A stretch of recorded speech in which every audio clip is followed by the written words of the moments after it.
بەڵێوەی گرنگە ئێستا ئەوەیە کە داهاتووی سووریا پاشوخانی بەشار ئەسەد چی لێدێت چ جۆرە حکوومەتێک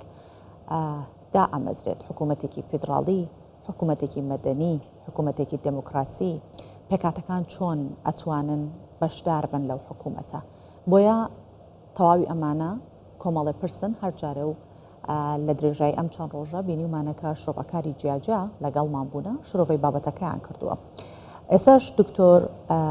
دکتۆرە سەماهیر خەتیب نووسەر و دکتۆرە لە پەیوەندیە نێودەوڵەتیەکان و دیپلۆماسیەکان لە بەیروتەوە لەگەڵمانە بێت تایبەت بەم گفتوگۆیە کە تایبەتە بە سووریا و دۆخی سووریا لە دوای ڕووخانی بەشار ئەسەد.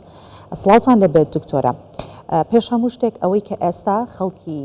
سووریا چاوەڕێتی ئەوەیە کە حکوومەتێک پێک بهێنرێت کە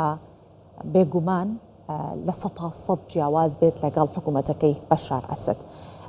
ئێستا پێتان وایە چ جۆرە حکوومەتێک پێویستە لە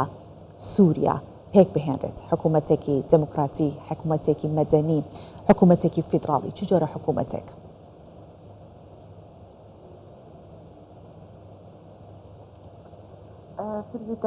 سەرەتا سڵاو لە جەنابەت و لە بینەرانی کوردستان سوچواریش گومانی تێدا نییە کە حکوومەتی داهاتوو پێویستە حکوومەتێک بێت کە سووریەکان هەوڵیان بۆ داوە، حکوومەتێک بێت کە سووریەکان قوربانیان بۆ داوە. ئەمڕۆ ئێمە سووریا دەبینین لە دۆخی گواستنەوەدایە بە گوێرەی بڕیاری لایەنە ئۆپۆزیسیۆنەکان پێویستە ئێستا حکوومەتی گواستنەوە پێک بێت تا و کاتەی دەستورێکی نوێ هەڵدەبژێردرێت و دەستورێکی نوێ دەنووسرێتەوە و سووریەکان بڕیار دەدەن کە چ جۆرە حکوومەتێکیان دەوێت. ئێمە دەڵێن ئەگەر سووریەکان لەناو دەوڵەتی سووریا پێیان وا بێت کە پێویستە وڵاتێکی مەرکەزی و سنترال بێت ئەمە شتێکی ئاساییە، بەڵام ئەگەر بیشیانوت حکوومەتێکی فیدراڵی پێک بێت ئەمەش دیسان شتێکی ئاساییە. پێویستە هەموو پێک هاتە و لایەنەکانی سووریا بە هەموو ئاین و ڕنگ و نەتەوەکانیەوە بڕیار لە چارەنووسی داهاتی وڵات بدەن. ئەمڕۆ ئێمە دەیبینین کە بەشێک لە ئاسۆ دەرکەوتووە، ئاسۆی حکوومەتی نوێ دەرکەوتووە. ئەمڕۆ ئێمە دەبین کە حکوومەتی ڕاگوزەر لە سووریا پێک هاتووە بە سەرکرداتی محەممەد بەشیر. پێم وایە کە ئەم حکوومەتە بەشێکی زۆر لەلایەنە سووریەکان تیاندا بەشداریان دەبێت، بەڵام ئەوەی کە پەیوەستە بە پەیوەندی بە چۆنێتی ئیداردانی سووریا هەوەی بۆ نمونە ڕێوبەرایەتی خۆسەر یاخۆت ناوچەکانی خوارەوەی سووریا یاخۆت ناوچەکانی ڕۆژهەڵاتی سووریا ئایا ئەوانە بەشدار دەبن لە حکوومەتی ڕاگوزەر؟ ئەمە پرسیارێکە و دەبێت ئێمە چاوەڕێ بکەین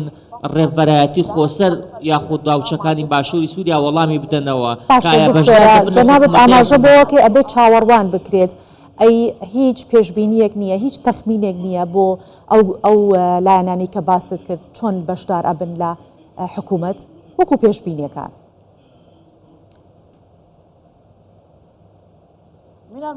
بەڵێ پێویستە هەموو لایەک بەشداری لەو حکوومەتە بکەن، پێویستە لەسەر بنەمای گفتوگۆیەکی سووری هەموو پێکهاتە و نەتەوەکان بەشداری لە حکوومەتی ڕاگوزەر بکەن، چونکە ئەم دۆخەی لە سووریا هاتووەتە ئاراوە، هەمووان دڵیان پێی خۆشە، هەمووان هەوڵیان بۆ داوە. من پێم وایە کە ئەم حکوومەتەی کە پێک دەهێنرێت بە گوێرەی جۆرێک لە کۆنفیدراڵی دەبێت، ڕەنگەوا بێت یان ڕەنگە پرۆژێکی سەرەتایی بێت بۆ حکوومەتێکی فیدراڵی، ڕەنگە حکوومەتێکی سنترال و ناوەندگەرایش بێت. ینی ئەگەری زۆر و پێشوەچوونی زۆر بۆ ناونانی حکوومەتی داهاتوو سووریا هەیە، لێکدانەوەی جۆرا و جۆریشی بۆ دەکرێت کە پێکاتی سیاسی سووریا چۆن دەبێت. لەلایەکی دیکەوە ئێستا سووریا لە دۆخێکی نوێدایە، ئەم دۆخەیش ئەوە دەخوازێت کە لایەنەکان لەسەر مێزی گفتوگۆ دابنیشن و قسە بکەن، بیر و ڕای خۆیان بگۆڕنەوە لەسەر ئەوەکە چه حکوومەتێکیان پێ باشە و چه حکوومەتێکیشان پێ باش نییە. باشە دکتۆرە، لە ڕووی ئایدۆلۆژیاوە هێزەکانی ئۆپۆزیسیۆنی ئێستاکە لە سووریا هەن زۆر بیرکردنەوەیان جیاوازە لەگەڵ لایەنەکانی تر. پێت وایە بەریەککەوتنیان بۆ دروستە بێت لە پێکێنانی حکوومەت یعنی خەڵکی سووریا جارێکی تر لە نەهامەتیەک ڕزگاریان بووە ماوەیەکی کەم لەم خۆشحاڵیە بن دواتر دیسانەوە جەنگ دەست پێ بکاتەوە بەهۆی ڕێک نەکەوتن لە ئایدۆلۆژیاکانی لایەنەکان لەگەڵێکتری بەتایبەتی ئۆپۆزیسیۆن لەگەڵ لایەنەکانی دیکە.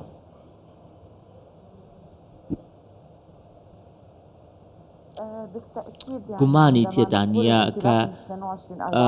کاتێک ئێمە باسی بڕیاری نەتەوەیەکگرتووەکان دەکەین باز لە ڕێکارێک دەکەین بۆ ئەوەی کە سووریا بەڕێوە ببرێت ئێمە جەخردەوە دەکەینەوە کە سووریا لەم کاتەدا پێویستی بە گفتوگۆی فراوانی سووری هەیە پێویستی بە گفتوگۆیەک هەیە کە هەموو لایەک بەشداری تێدا بکەن و بڕیار لەسەر چارەنووسی وڵاتەکەی خۆیان بدەن. کۆمەڵێک لایەن هەیە کە کۆمەڵێک لایانی ئۆپۆزیسیۆن هەیە کە زۆر تونڕەون چون هەندێک گروپی ئۆپۆزیسیۆن هەیە کە چەکدارن دەیانەوێت بچنە ناو ژیانی سیاسیەوە بۆ نمونە بەرەی نووسڕەمان هەیە کە لە لیستی تیرۆری ئەمریکادایە بەرپرس بووە لە کوشتنی چەندین کەس بۆ نمونە تەنانەت ئەحمەد شەرع کە فەرماندەی هێزەکانی دەستەی تەحریک شامە خۆی یەکێک بۆ لەوانەی لە لیستی تیرۆرا بووە ینی ئەمە شتێکی ڕوونە کە بەشێک لەو گروپانەی لە سووریان هەمویان گروپی ئاشتی خواز نین هەندێکیان تەنانەت دەیانەوێت سووریا بگەڕنەوە بۆ دۆخی ئاژاوە بۆیە بەڵام ئەوەی کە لێرەدا گرنگە داهاتووی سووریا بەدەستی سووریەکان بێت سووریەکانیش چۆن ئەم داهاتوو دیاریکەن بە گفتوگۆ. باش دکتۆرە کۆشکی سپی ئەڵێ کارەکەین بۆ ئەوەی کە جارێکی تر شەڕ هەڵ نەداتەوە و هەروەها جگە لەوەش داعش جارێکی تر سەر هەڵ نەداتەوە ئایا مەترسی سەر هەڵدانەوەی داعش مەترسیەکی جددیە لەم کات و ئان و ساتەدا؟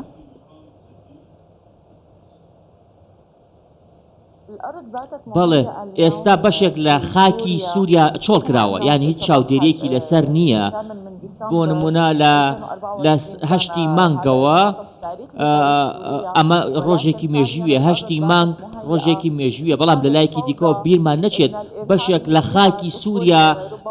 چۆڵ کراوە هیچ هێزێکی لێ نییە لە لایەکی دیکەوە ئەم زەویە چۆڵکراوانە ئەم ڕوبەرە لە فراوان ڕەنگە ببێتە بنەمایەک یاخود ببێتە ناوەندێک بۆ خۆ بەهێزکردنەوەی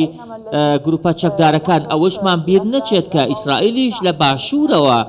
کۆمەڵێکی زۆر هێرشی کردووە تەنانەت هاتوۆتە ناو خاکی سووریاوە هاتوۆتە بە شێوەیەک ئیسرائیل هەژمونی خۆی سەپاندووەکە زۆرینەی شوێنەکانی سووریای بردومان کردووە واتە ئەم جۆرە لە ئاڵۆزی ئەم دۆخە وا دەخوازێت کە ئێمە ترسی ئەوەمان هەبێت ڕەنگە گروپە چەکدارە تونڕەوەکانی نمونەی داعش سوودی لێوەربگرن کە ئەم گروپانە نەک بەتەنیا هەڕەشە بن بۆ سەر سووریا بەڵکو هەڕەشە بن بۆ سەر تەواوی ناوچەکە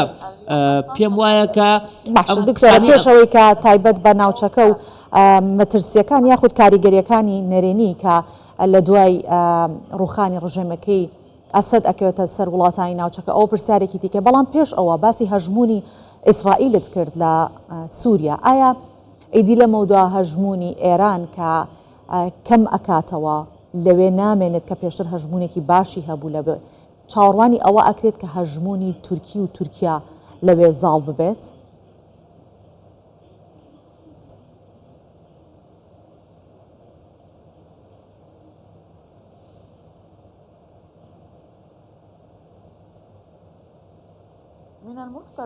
بەڵێ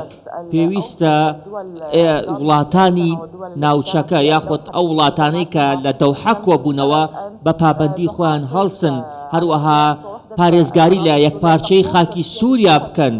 هەروەها تورکیا ناچار بکەن کە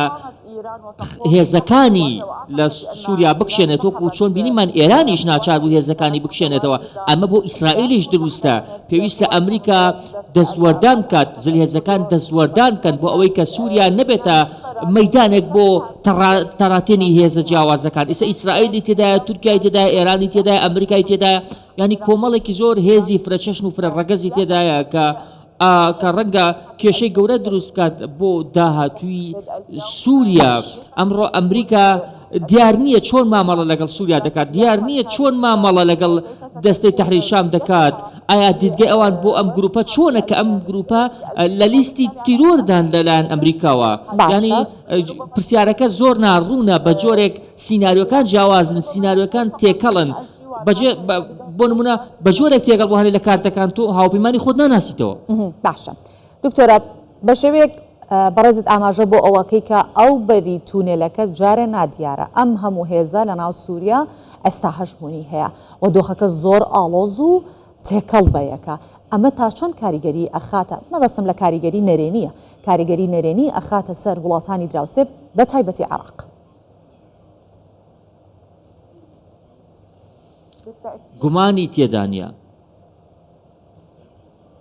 گومانی تێدا نییە کە هەر جۆرە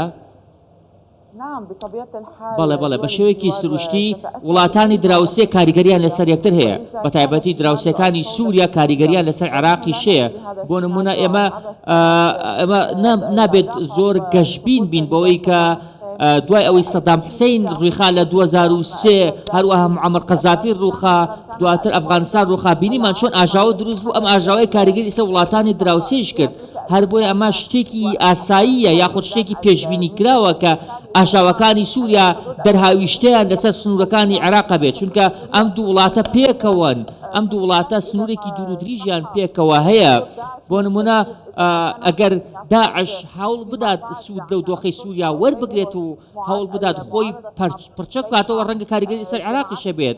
ڕەنگە نەک بەتەنە داعش ئەمە گروپی چەکداری دیکەشمانێک کە ڕەنگە هەڕەشە دروستکەن بۆ سەر وڵاتانی دراوسێ ڕەنگە دۆخی سووریا بە شێوەیەک سەر بکێشە بۆ ئاڵۆزی کە عێراقیش بگرێتەوە چون عێراقیش ئێستا عێراق وتوێتی کە ئاسایشی سووریا ئاسایشی ئێمەیشە ئەمەش مانای ئەوەیە کە هەر جۆرە دەرهاویشتێک هەر جۆرە سەرکێشیەک کاریگەری سەر عێراقیشەیە. بەڵێ ئێمە سپاس دەکەین تایبەت بە ڕووخانی بەشار ئەسەد لەگەڵ دکتۆرە سەماهیر خەتیب نووسەر و دکتۆرە لە پەیوەندی نێودەوڵەتیەکان و دیبلۆماسیەکان لە بەیروتەوە پەیوەندیمان دروست کرد و گفتوگۆمان کرد. سپاس دەکەین دکتۆرە.